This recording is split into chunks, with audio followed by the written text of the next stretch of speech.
Bonjour, vous êtes bien sur la chaîne So Many Bits. Et c'est la deuxième émission de So Many Boxes.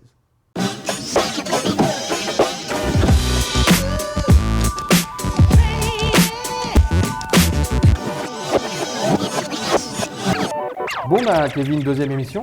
Deuxième émission, voilà, c'est toujours un work in progress, on cale des choses, on espère que ça vous plaît. On aura un invité comme la dernière fois en seconde partie d'émission, Mathieu Verdier qui viendra nous présenter Nine de Sorry We Are French.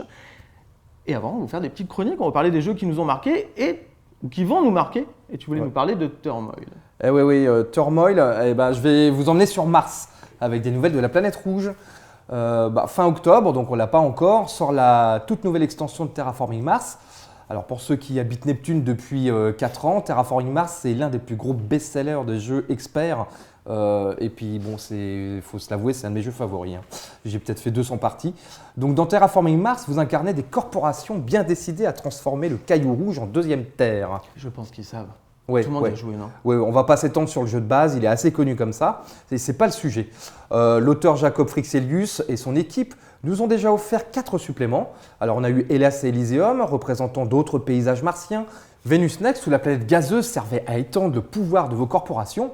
Prélude, des cartes distribuées en début de partie pour booster les premiers tours qui étaient un peu mous, c'est vrai, dans le jeu de base. Et enfin Colony qui nous permettait de commercer avec toutes les planètes du système solaire pour importer des matières premières et d'autres composants. Et qu'est-ce qui manquait à tout ça alors? On se demandait et finalement Frixelius Game a trouvé. Avec cette toute nouvelle extension nommée Turmoil, on va désormais faire de la politique. Oh non. Mais si, ça va être très bien, tu vas voir, c'est de la stratégie, de la tactique, ça ne change pas. Cette nouvelle extension nous offre 5 nouvelles corporations, 16 cartes projets, mais surtout, il va y avoir 2 nouveaux plateaux sur le peu de place qui vous reste sur la table. Ouais. Donc un plateau qui va gérer des événements à chaque génération et un autre plateau qui va être une espèce d'assemblée de Mars en fait, une assemblée de terraformation. En début de partie, on va avoir 7 pions qui vont représenter nos 7 représentants. Et à chaque tour, à chaque génération, tu vas pouvoir payer 5 méga crédits. D'accord. C'est une nouvelle action dans le jeu pour placer un de tes représentants sur un des partis. Il y a 6 partis représentés dans cette assemblée. Par exemple, il y a les scientifiques qui veulent plutôt développer les technologies sur Mars. Tu as les kelvinistes qui veulent faire une terraformation express de la planète. Ou alors encore, tu as les rouges qui sont les écolos locaux et qui préfèrent ne pas trop toucher à la planète. Donc selon ta stratégie du jeu, tu vas pouvoir influencer la génération d'après. Puisque le parti qui sera majoritaire dans l'Assemblée, ça va générer des bonus évidemment liés on va dire, à l'état d'esprit du parti pour la génération d'après. Et alors ce qui est sympa, c'est qu'il y a plusieurs joueurs qui peuvent avoir les mêmes buts. Donc ils peuvent s'assembler pour pouvoir prendre le pouvoir et du coup mettre le parti qu'ils voulaient pour la génération d'après. Donc finalement, ça va ouvrir tout un champ de tactiques politiques dans Terraforming Mars, qui avait déjà beaucoup de stratégies, on va dire, de cartes, de combos, etc. Mais ils ont quand même réussi à trouver, avec une 5e extension, ce qui n'est pas facile, encore quelque chose de nouveau à ajouter au jeu. Alors le problème, je pense que le problème, c'est qu'on va subir de plein fouet les paralysis analysis. Donc ces joueurs qui se sentent obligés de tout calculer avant de pouvoir jouer, quoi. Un petit peu. Mon regard se porte sur mon ami à côté. Je bloque pas tant que ça. et du coup, ça risque de rallonger des tours parce que entre est-ce que je monte Vénus pour avoir du NT? Est-ce que je mets un représentant au parti? Est-ce que j'importe des choses grâce à l'extension colonie d'autres planètes, etc. Plus, évidemment, maintenant, il va y avoir 300-350 cartes de projet. Ça va être monstrueux, quoi. C'est un jeu qui va être absolument monstrueux, qui était déjà monstrueux et qui va l'être encore plus. Je pense que il va plus y avoir après d'extension. Je pense. Là, je vois pas trop ce qu'ils pourraient rajouter. On avait dit ça la dernière fois, mais finalement, ils ont trouvé. Ils l'ont trouvé. Et ça sort fin octobre. Si vous voulez voir les règles en français, on vous met un lien dans la description de la vidéo.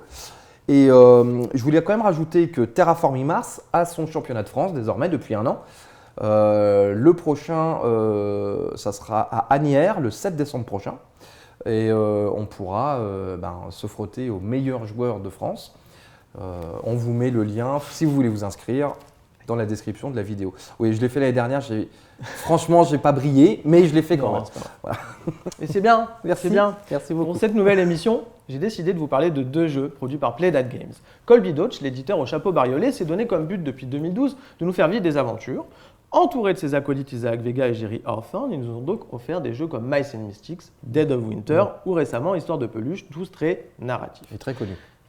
Un de leurs derniers nés, comme un autre, me faisait de l'œil depuis sa parution en anglais et quand la VF est sortie, je me la suis procurée. Et depuis, je n'arrive pas à savoir si j'aime ou pas ce jeu. Ça, c'est une chronique qui commence pas très bien. Non, je sais. Alors, je m'explique. Comanote a pour sous-titre un jeu livre d'aventure. On vit donc des aventures sur un livre, concept inauguré par Histoire de peluche du même auteur. Dans ce nouvel opus, la mécanique est la même, les figurines ont laissé place à des standees et la narration y est moins linéaire et plus mature. Alors la narration, justement. Le docteur Strobal a créé un dispositif capable de fournir une énergie propre et illimitée. Merci, docteur. Malheureusement, un incident a explosé la machine, créé un trou noir qui s'apprête à avaler notre planète et irradier le pauvre docteur qui se retrouve dans le coma. Pas cool du tout. D'autant que Strobal est le seul à pouvoir régler le problème. Heureusement, grâce à une technologie top secrète, comme ça qu'on nous la présente, vous allez voyager dans son esprit et tenter d'apaiser ses démons intérieurs. Une partie se compose donc de 5 lieux tirés au sort. 5 zones de coma, comme des versions rêvées des moments clés de sa vie, déformées par l'émotion qui gouvernait sa psyché d'alors. Votre but, parcourir ces zones aux commandes d'avatar pour découvrir ce qui empêche le docteur de sortir du coma. À chaque zone correspond un boss de fin, appelé démon intérieur, version monstrueuse d'émotions telles que la culpabilité, la tristesse, la colère, et vous devez trouver quelle zone abrite celui à éliminer pour la partie en cours. En parcourant ces différents univers et surtout en amadouant son enfant intérieur, vous récolterez des indices qui vous aiguilleront sur la zone à visiter pour affronter ce vilain démon qui le torture un peu plus que les autres. L'intérêt du jeu tient principalement au fait que chaque zone de son passé est une expérience à part entière, un style de jeu différent. Affronter des fantômes dans une maison hantée, infiltrer une zone entièrement robotisée, arpenter un comic book, un jeu vidéo à la Tron, un western, 11 univers avec leurs propres règles et vous tenterez de comprendre, au travers des indices récoltés, quelle zone vous devez parcourir parmi les 5 préparés en début de partie pour vous permettre d'affronter le Big Boss, le démon intérieur majeur, qui empêche le docteur Strobal de sortir de sa léthargie.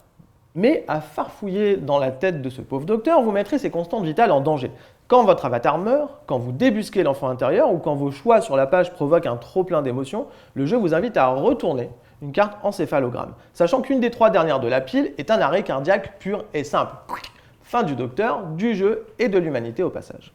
On est donc assez tenté de tout faire dans la zone, mais honnêtement, autant ménager ce monsieur pour quitter celle-ci sans trop de casse cérébrale, puis se diriger vers la zone de son passé que l'on pense abriter le démon intérieur majeur et lui péter sa gueule. Puisque c'est le seul moyen d'avancer dans la campagne et de découvrir les secrets que ce bon docteur cache dans ses souvenirs. Oui, parce que le jeu peut se jouer en campagne, donc, et je pense que c'est la meilleure manière de le découvrir, ça donne plus d'enjeux à l'ensemble. Donc tu vois, ça donne envie quand même. Bah, c'est quoi que t'as pas aimé dans le jeu du coup alors ? Eh bien, on retrouve beaucoup de time stories dans ce jeu, ce saut par avatar interposé dans des univers narratifs et visuels très différents. Mais Time Stories va à l'essentiel, vivre une aventure en nous offrant une sensation de liberté, certes illusoire, mais ça marche, c'est immersif et d'un run à l'autre, on prend des chemins différents, et puis une fois l'aventure finie, eh bien, on passe à autre chose. Mais là, déjà, on a ces dés qui déterminent nos actions, donc certains choix par défaut, et on peut certains tours se retrouver un peu frustrés, du genre, bon, bah, j'ai que ça comme action, super. Ensuite, il y a ces petits points de règles inhérents à la zone de coma visitée, et les règles en général d'ailleurs, qui hachent la narration un peu trop fréquemment, et on est obligé de regarder dans le bouquin et d'interpréter un peu. Et puis surtout, une fois une zone de coma terminée, honnêtement, il y en a au moins pour 2 heures faciles, elles ont toutes 3 décors. On va essayer avec les indices trouvés de commencer une nouvelle zone en espérant que ce dernier démon sera bien le démon majeur de la partie et donc rebelote encore 2 heures. Et pourtant, malgré tout ça, j'ai bien envie de retourner à l'intérieur de ce monsieur. Enfin, pourtant, ça m'arrive pas souvent d'aller à l'intérieur des messieurs, mais pas tant pour l'histoire générale, on s'en moque un peu au final, mais je suis curieux de découvrir les différentes zones qui offrent à chaque fois un gameplay un peu différent et assez thématique, comme je disais. C'est plutôt agréable de les découvrir même, si c'est un petit peu laborieux, ou de chercher toutes ces références de la culture pop, même si du coup ça manque un peu d'originalité et c'est ce qui te déplaisait. Voilà, donc en attendant leur prochain livre-jeu d'aventure, Aftermath, un univers à la Mice and Mystics, avec cette fois des cartes qui remplaceront les dés et selon leur dire donc plus de maîtrise. Je pense que je prendrai encore le temps de réunir 1 ou 2 amis pour jouer 2 courtes sessions et contourner l'aspect répétitif et anecdotique de la mécanique de jeu. Voilà. Mais sans toi, Erwan, puisque tu n'as pas du tout accroché donc. Ouais, non, moi j'avoue, j'ai pas accroché au jeu. Je trouve que pour un jeu qui se passe dans l'inconscient, la direction artistique est vachement décevante parce qu'on est supposé ouvrir tous les champs de l'imagination. Et ça reste assez sage, assez petits bras. Et bon, voilà, j'ai pas accroché. Voilà. Ok, à vous de vous faire un avis. Bon, Kevin, j'ai une question pour toi. Est-ce que tu sais combien de temps on met pour aller sur Mars? Un certain temps. 258 jours minimum, mon gars. Donc tu sais quoi, pour le deuxième jeu, après Turmoil, j'ai décidé de ne pas me presser et de rester un petit peu sur la planète rouge pour vous parler de On Mars qui sortira fin octobre. Alors On Mars, c'est du lourd. Nous sommes en 2037 et contrairement à mon jeu précédent, la planète Mars n'est pas du tout terraformée et les conditions y sont donc plus périlleuses. Et pourtant, dans On Mars, vous allez essayer, bon an mal an, d'y développer une colonie. Et vous pourrez également vous déplacer à la surface de la planète à l'aide de rovers et de robots. Ah, c'est cool ça. Mais l'action ne se passe pas uniquement que sur le sol martien, puisque vous pourrez également vous servir de navettes afin de faire venir des ouvriers, des scientifiques ou des matières premières en provenance de la Terre. Il faudra donc jongler entre 3 environnements, votre colonie martienne, les actions en orbite de la planète, et la gestion de vos habitants à l'intérieur de vos bâtiments. On Mars est un jeu généreux en matériel et en possibilités. L'éditeur annonce environ 1 heure la partie. Moi, je pense que c'est pas trop, vu le nombre d'actions qu'on peut avoir. On peut avoir 2 actions par tour, mais parmi 10, 5 sur la planète, 5 en orbite. Il y a aussi beaucoup d'effets dominos, c'est-à-dire des actions qui sont possibles si seulement on fait d'autres actions. Enfin bref, voilà, c'est un vrai jeu expert de placement. 1 heure par personne. Ouais, je pense que c'est du lourd et ça va être à mon avis assez passionnant. Si vous voulez en savoir plus, il y a une vidéo de 10 minutes explicative des règles qui est très bien faite sur Internet. Elle est en anglais, voilà, je le dis. Ouais, bon, vous prenez un dico et on vous met le lien dans la description de la vidéo. Et le jeu sort fin octobre, s'il n'y a pas de retard, normalement. Voilà. Et on a joué au dernier Play That Games. Et on a adoré. Adoré. Et de quoi ça parle? Explique-nous tout. La créature de Frankenstein est de retour. 20 années ont passé depuis sa fuite dans les brumes de l'Arctique et c'est à Paris qu'elle décide de réunir les plus prestigieux scientifiques pour l'aider à sortir de sa solitude. Dans Abomination, l'héritier de Frankenstein, jeu hommage développé par Play That Games, vous incarnez donc un des participants à ce concours macabre. Offrir au monstre un être qui lui ressemble, un être à chérir, un fils en somme. C'est pas beau ça? Ouais, c'est magnifique. Bon, dans les faits, un peu moins quand même. Pour fabriquer des membres humains et tenter de leur donner vie dans votre laboratoire, il va falloir mettre les mains dans les viscères, réunir ossements, muscles, organes pour fabriquer des membres, du sang pour les finaliser, avant de mettre un bon coup de jus dans tout ça pour leur donner vie. Disposez en début de partie d'un scientifique et de 2 assistants pour réaliser vos noirs dessins dans notre belle ville de Paris. Pour trouver des cadavres, vous n'avez que l'embarras du choix. Le cimetière est un bon moyen d'obtenir des corps, malheureusement en état de décomposition avancée, et déterrer ces pauvres gens vous fera souvent perdre de l'humanité. Si vous cherchez du frais, du saignant, le mieux reste de soudoyer le bourreau pour récupérer les corps exécutés publiquement. Logique. Malheureusement, comme la justice a ses raisons, un dessous de table à la morgue ou une visite à l'hôpital feront bien l'affaire. Alors qu'est-ce qu'on fait à part empiler des cadavres dans son laboratoire? Alors, quelques recherches ou lectures à l'université vous permettront d'améliorer votre expertise ou votre réputation et d'acquérir quelques cartes vous offrant divers bonus. Une visite au marché permettra de vendre quelques organes mis de côté par vos soins ou d'acheter le nécessaire à la réanimation ou à la conservation du corps. Le thème est donc très présent dans le jeu et comme il va en s'accélérant, il vous pousse même à l'irréparable. Jusqu'à le meurtre, tu veux dire? C'est mal, certes. Mais c'est le meilleur moyen d'obtenir rapidement les ressources dont vous avez besoin. Et pour m'y être essayé, je peux vous dire qu'on ne fait pas plus frais. Une fois nos actions réalisées en ville ou dans notre laboratoire, on va pouvoir simultanément construire des membres en essayant d'user de la matière première la plus fraîche possible donc, et nous aurons la possibilité de leur donner vie à coup de décharge électrique en jetant quelques dés, avec le risque quand même d'abîmer des morceaux ou même de les perdre. On sera donc prudent en jouant au savant fou. Si l'un d'entre nous réussit à donner vie à son œuvre, il met fin à la partie directement et la créature est votre nouveau meilleur ami. Mais si nous tardons trop, le capitaine Walton, sur les traces du monstre depuis sa rencontre avec son papa, Victor, mettra fin à cette joyeuse fête en la détruisant. Et finalement, c'est peut-être la manière la plus triste de terminer ce jeu. Et du storytelling, justement, il y en a dans tous les sens dans ce jeu. Je le redis, c'est tout le talent de Play That Games depuis leur début. Tout d'abord, toutes les cartes que vous manipulerez racontent quelque chose. Mais surtout, au début de chaque manche, une carte événement viendra pimenter vos actions. Un orage qui s'abat sur la ville, facilitant la réanimation du corps, la possibilité de vous pavaner lors de l'ouverture du théâtre de l'Odéon, ou même la neige qui recouvre la ville, conservant la fraîcheur de vos restes humains pour cette manche. Bien pratique. Ouais. À moins que la créature ne vienne elle-même vous rendre visite et croisant les doigts que vous la contentiez à ce moment-là. Vous l'aurez compris, Abomination, l'héritier de Frankenstein, n'est pas à mettre entre toutes les mains. Si vous aimez les thèmes horrifiques, la viande et qu'un petit meurtre de temps en temps vous détend, ce jeu est fait pour vous. En tout cas, il était pour moi et pour toi, parce qu'on a vraiment adoré adoré Abomination. Et ben voilà. Et il sort en français bientôt. Et il sort en français bientôt. Je n'ai pas la date, mais bientôt. Bah Hein, on fait confiance à Edge, FFG, je sais plus, je mélange tout. En tout cas, il arrive. Voilà. On passe à la suite? Ouais. Bienvenue dans cette deuxième partie de So Many Boxes avec notre invité. Kevin. Mathieu. Mathieu, c'est moi. Oui, tu regardes Kevin. Alors. Tu nous invites? Je vous invite. Non, merci pour l'accueil. Bah ouais, Mathieu Verdier de Soif, Sorry We Are French. C'est ça. Avant c'était Monster Game. La différence Oui. d'ailleurs entre Monster Game et Sorry We Are French, les deux sont un peu liés ou Non, Pas du maintenant en fait c'est une nouvelle société qui s'appelle Sorry We Are French qui a le même patron que Monster Games. On vous a surtout connu avec Ganymede finalement, ça a été un peu Le premier ce qui a jeu. lancé. C'est notre premier jeu. C'était bien. Et, Alors c'est sorti quand ça, Ganymede? en juin 2018. Donc vous êtes une jeune société. C'est ça, mais avec un vieux briscard à la C'est ça. tête. Puis Manu il est dans les jeux depuis 25 ans. Donc, Et toi, tu es arrivé avec lui juste avant de faire Ganymede. Tu as travaillé. un peu plus avant, voilà, c'est ça, il cherchait quelqu'un pour faire du développement. Voilà, j'ai répondu, c'était moi. Voilà, c'est simple. Ganymede, ça a été un gros succès. Oui, c'est un jeu qui correspond au public d'aujourd'hui aussi. Donc il est un peu taillé pour fonctionner, contrairement à d'autres jeux qu'on fait qui sont beaucoup plus clivants. Ils vont aussi proposer quelque chose de plus novateur, de plus différent, tout Tu veux dire simplement. qu'ils sont réservés à des Allez, gamers un peu plus hardcore Ou ou... pas forcément, ou une niche. Par exemple, on a Greenville qui est 1989 qui est sorti au début de l'année. Tu aimes ou tu détestes, mais tu n'as pas trop de milieu. Ganymede, tu vas pas trop détester. Et tu vas te dire, bon, c'est pas un jeu à mon type. moteur. Voilà, c'est un peu la mode. on est de plus ces voilà, on est jeux-là. plus dans cette mode, on est plus dans cette mode-là de jeu qui dure 45 minutes à 4 ou 20 minutes à 2 et c'est fini. Greenville, c'est beaucoup plus proche d'une expérience de jeu de rôle, par exemple. Donc, les joueurs, tu as un peu l'esprit d'un Dixit ou d'un Mysterium, mais beaucoup plus axé jeu de rôle. C'est complètement différent. Et Nine alors? Alors, Nine, c'est une version remaniée de Koryo, qui est un jeu de Gary Kim, un auteur coréen. Ouais. Et après Koryo, il y a eu Chosen. Il a fait aussi le même système dans Cannon Buster aussi. C'était plus familial, Cannon Buster. Voilà, c'est ça. Là, on est parti d'une version plus gamer, tout simplement pour correspondre à l'univers de Immortalite, en fait. Et est-ce que donc l'auteur, donc Gary Kim, Oui. donc il a travaillé dessus? Alors, c'est ce vous qu'on a qui- fait, c'est qu'on l'a contacté parce qu'on voulait faire une nouvelle version. Ok. Et, Il a dit non. Voilà, exactement, on a dit bon, on va le faire et on ne donnera pas d'argent. Non, on lui a tout simplement dit qu'on devrait le bosser de notre côté et lui envoyer les modifications. Le vendredi soir, les auteurs coréens se rassemblent à un endroit à Séoul. Donc ça lui permettait d'avoir les modifications et après il nous donnait son avis, il nous relançait. Ouais. Des fois, d'une semaine sur l'autre, s'il y avait des petits problèmes, on rechangeait.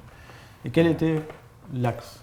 En fait, l'axe était de faire le jeu dans l'univers d'Immortalite, qui est un jeu de cartes de draft qu'on a sorti l'année dernière en octobre 2018. Donc, par exemple, pour ceux qui aiment Immortalite, qui connaissent Immortalite, vous savez que les immortels sont réveillés dans un certain nombre à la fin de la partie, de 1 à 8. Eh bien, là, ce sont les mêmes.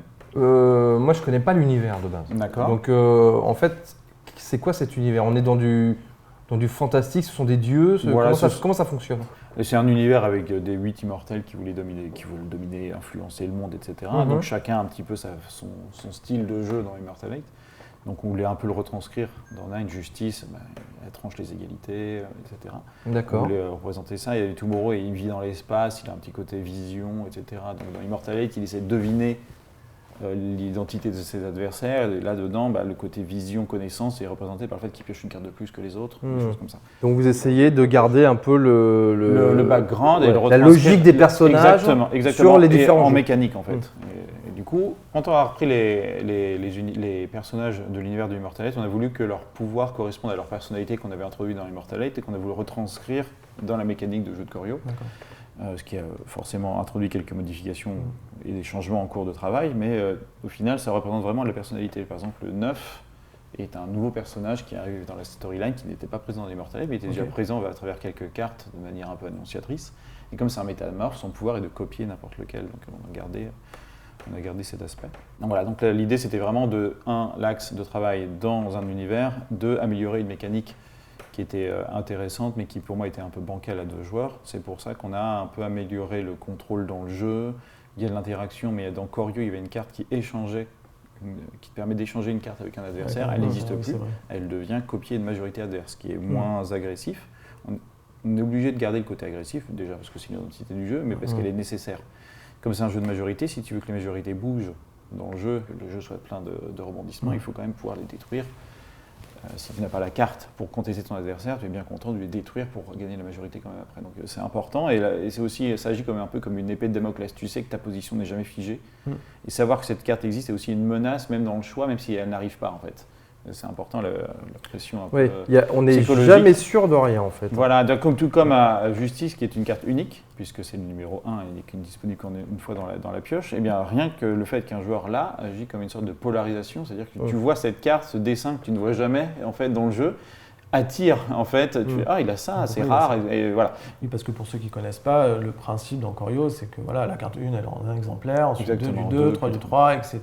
Et vous avez rajouté plein de manières de scorer dans le jeu. Exactement, parce qu'en fait dans Choreo c'est un jeu de majorité où si à la fin de la partie c'est moi qui ai le plus de 5, j'ai 5 points.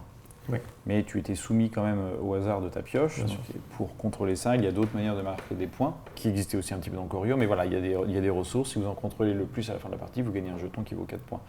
Ces ressources peuvent être aussi transformées pour un autre jeton qui vaut 5. Donc, tu vas te poser la question, ce jeton, est-ce que je l'utilise pour en avoir contrôlé le plus à la fin ou est-ce que je le dépense pour avoir les points tout de suite? Et on verra si je peux en profiter pour gratter aussi cette majorité de la fin. Juste pour être clair, c'est pas un jeu à extension. On ne peut pas trop parce que ça voudrait dire rajouter une famille par exemple, tu la mélangerais, ça diluerait la pioche, ça va pas avec. Tu crées un ensemble et qui tourne bien et celui-là n'a pas besoin de rajouter. D'accord, vous allez plutôt prendre cet univers-là pour en faire encore d'autres jeux peut-être. Ça je sais pas, mais dans l'absolu c'est mieux de reprendre cette mécanique de choix de cartes, d'avoir les 1, il y en a 1, les 2, il y en a 2, j'active une majorité si on contrôle le plus, pour peut-être un jeu moins agressif et peut-être l'utiliser, je sais pas, pour un jeu de gestion de ressources, ou alors par exemple le 3 te permettrait de te déplacer sur une carte, et un petit pion, il te permettrait de faire de l'exploration. On peut faire tout ce qu'on veut avec ce système. En fait. C'est juste qu'on a gardé quelque chose de concentré dans un jeu de cartes, abordable mais stratégique. Bon merci Mathieu, en tout cas Nine sort le 8 novembre en boutique. Et nous on se retrouve très bientôt. N'hésitez pas à vous abonner à la chaîne, à cliquer sur la petite cloche pour vous prévenir des nouvelles vidéos. À commenter, à dire coucou, dire que vous aimez, exactement. Vous aimez pas. Oui, vous avez le droit aussi. Voilà, mais parlez-nous. Ok. Et on vous souhaite une bonne fin de journée, soirée, nuit, voilà. À la prochaine. Merci. À la prochaine. Ciao. Ciao.